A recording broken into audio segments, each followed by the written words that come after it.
Hello students, I am Surbhi Gupta and today we are discussing class 9th topic, that is number system, and we will discuss the question related to exercise 1.2 and exercise 1.3.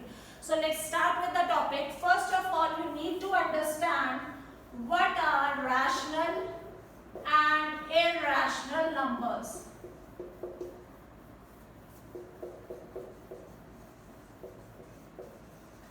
Rational and irrational numbers. The numbers which are of the form P by Q, and P and Q are integers and Q is not equal to 0. What do you mean by that?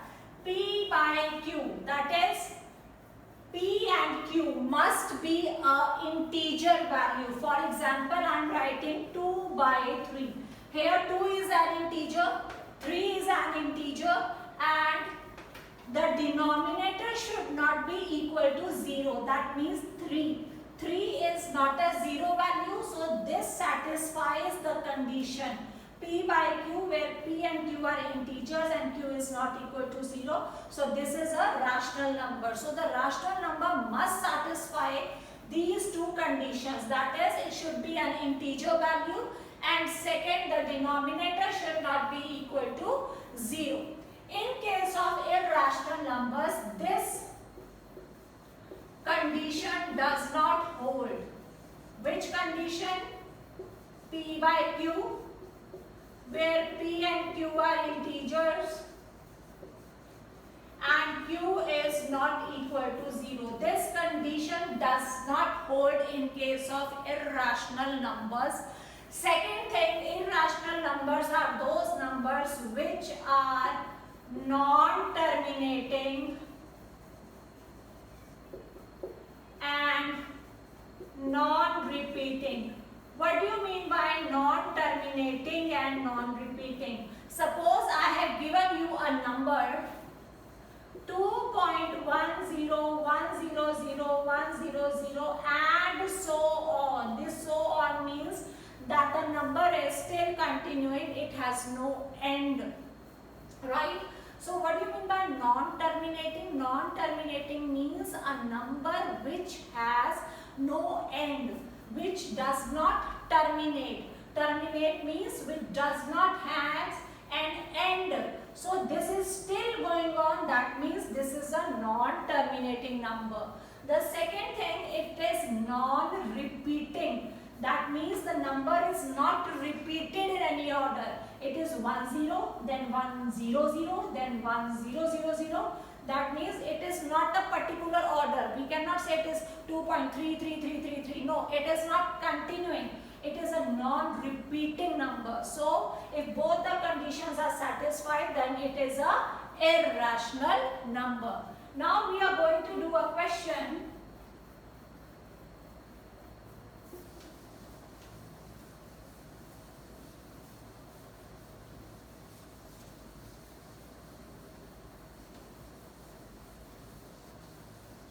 Suppose a question is given to you,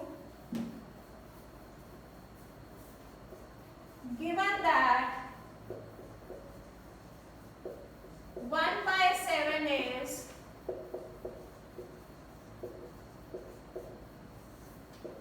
this is the value of 1 by 7 given to you. Find 2 by 7, 3 by 7, 4 by 7, 5 by 7, 6 by 7 without long division. That is, you have to find out the values of all these numbers without long division. We don't have to do long division.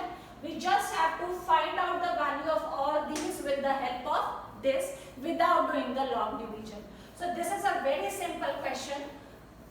2 by 7. Now we cannot do long division. How we will find out? Can I write 2 by 7 as 2 into 1 by 7? Yes. Because 2 into 1 is 2. Again it becomes 2 by 7. So 2 into 1 by 7. Can I write 2 into What is 1 by 7? This is the value given to you. Now simply multiply 2 with this number. 2 sevens are 14. 1 carry. 2 fives are 10, 11. 1 carry. 2 eights are 16, 17. 1 carry. 2 twos are 4, 5.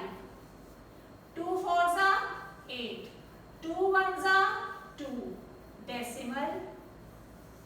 This is the value which you get without doing the long division. Similarly, you can find 3 by 7.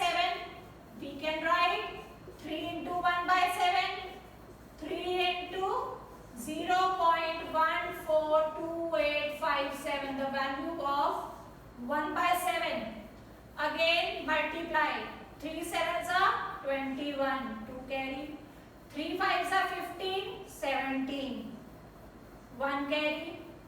3 eights are 24. 25. 2 carry. 3 twos are 6. 8. 3 fours are 12. 1. 3 ones are 3. 4. Decimal.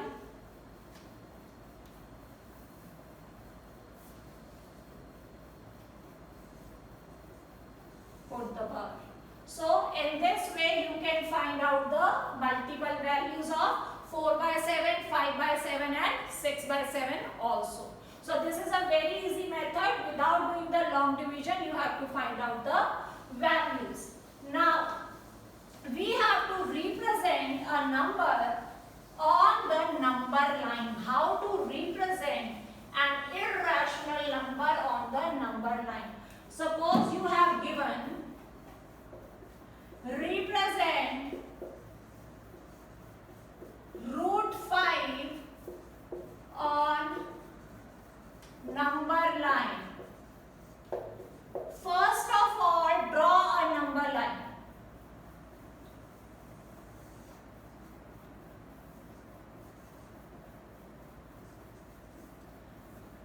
Zero. Every unit is 1 centimeter apart. Okay.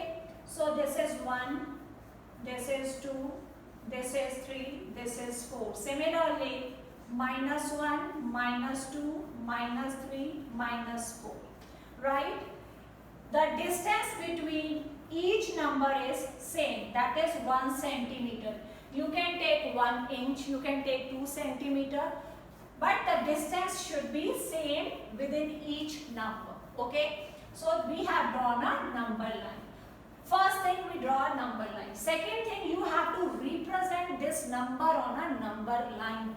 So we have to represent this number by using Pythagoras theorem. How to do that? We know this is a right triangle. This is a 90-degree angle. The side in front of 90-degree angle is hypotenuse. This is perpendicular, this is base. We know in Pythagoras theorem, hypotenuse square is perpendicular square plus base square. Okay? And hypotenuse is under root of, when this square goes to the right hand side from left hand side, it becomes under root 1 by 2. Right? Now, hypotenuse. This is the value. What is the value of hypotenuse? 5. Okay, this is the value given to you. This is 5. We have to take out the value root 5 from here because this is your hypotenuse. We have to find we have to solve this in such a way that we get this value as the hypotenuse. We know that 5 is 1 plus 4. 1 plus 4 is 5. 1 is square of 1. 4 is square of 2. Right? Or you can understand it like this. We know 5 is 1 plus 4. Right? Here it is root 5 as hypotenuse. So can I write it as as 1 square, 1 is square of 1, 2 square. Can I write it as this also? That what I have written here. 1 square plus 2 square is 5, right? So this becomes root 5. From here we get the hypotenuse root 5 by squaring of 1 and 2. Now, take this as 1, take this as 2. Okay? Now, what we have to do now? We know the base is 2. 2 is a positive number. So, from here take the base as 2 till here. Right?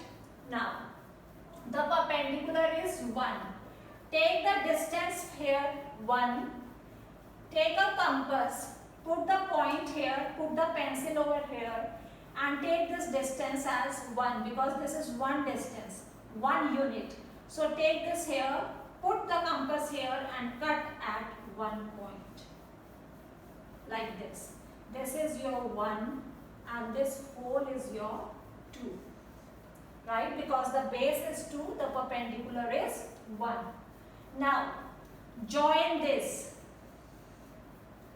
Give the naming as P and this is your Q. Now, we have to represent root 5 on number line. Still, this is 1, this is 2. So, that means this is root 5 because this is your perpendicular, this is your base. So, this will be your root 5. Now, what you have to do, you have to place the tip of your compass here and the pencil over here. Okay? Tip of compass on O point and the pencil on this point, and you have to draw an arc.